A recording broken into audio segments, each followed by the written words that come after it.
Hello welcome everyone again. આ વિડીયોમાં આપણે સ્વાધ્યાય 1.1 નો ત્રીજો ક્વેશ્ચન સમજીશું. તો આ ક્વેશ્ચનની સૂચના છે અલ્પવિરામ યોગ્ય રીતે મૂકો અને ભારતીય સંખ્યા લેખન પદ્ધતિમાં લખો. તો આપણે આમાં કાંઈ નથી કરવાનું, ખાલી જે સંખ્યા આપેલી છે, રકમ આપેલી છે, આંકડામાં આપેલું છે અને શબ્દોમાં લખવાનું છે અને અલ્પવિરામ મૂકવાના છે.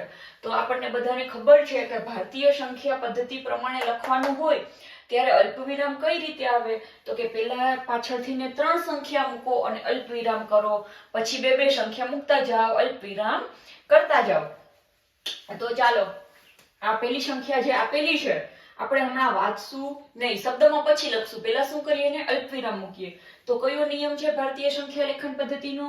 પહેલા 1, 2 ને 3 આંકડા મૂકો, એક અલ્પવિરામ કરો, પછી બે આંકડા મૂકતા જાઓ, બે આંકડા મૂકીને અલ્પવિરામ, બે આંકડા મૂકીને અલ્પવિરામ. બરાબર છે?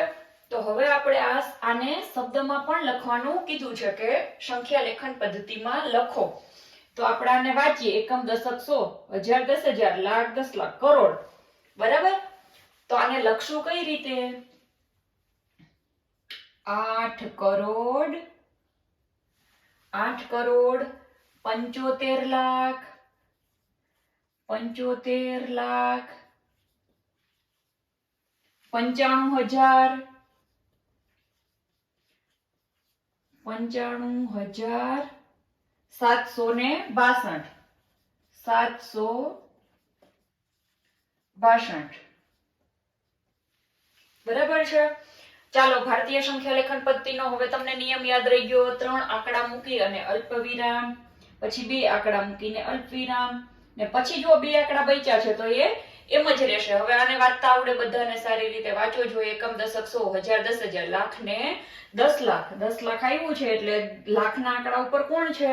85. બરાબર? તો અહીંયા લખાશે 85 લાખ. હજારના આંકડા ઉપર કોણ આવ્યું છે? 46. તો શું લખશું? 46,000 અને 283.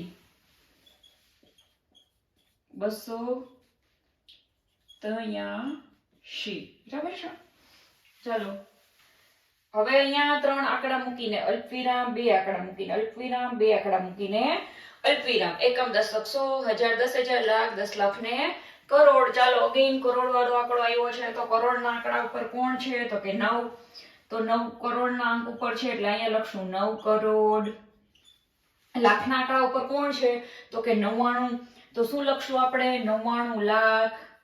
99 લાખ. પછી હજારના સ્થાન ઉપર કોણ છે? તો કે કોઈ નથી, 0 આપેલા છે. તો હજારનું અંક શબ્દમાં આપણે કશું જ લખવાનું થશે નહીં. 100 ના સ્થાન ઉપર પણ કંઈ નથી તો એ પણ લખવાનું થશે નહીં. ડાયરેક્ટ શું લખશું આપણે? 46. બરાબર છે? એકદમ ઈઝી. ચાલો હવે 3 આંકડા મૂકીને અલ્પવિરામ, 2 આંકડા મૂકીને અલ્પવિરામ, 2 આંકડા મૂકીને અલ્પવિરામ. અહીંયા અગેન કરોડનો અંક આવી ગયો. એકમ, દશક, સો, હજાર, 10,000, લાખ, 10 લાખ ને કરોડ. તો ચાલો કરોડના અંક ઉપર કોણ છે? તો કે 9. તો અહીંયા લખશું આપણે 9 કરોડ. પછી લાખના અંક ઉપર કોણ આપેલું છે? 84. તો કે 84 લાખ. 84 લાખ. હજારની જગ્યાએ કોણ આપેલું છે? તો કે 32. તો 32,000.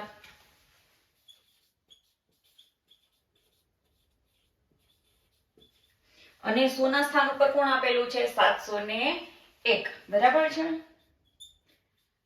701. બસ આટલું ઈઝી છે.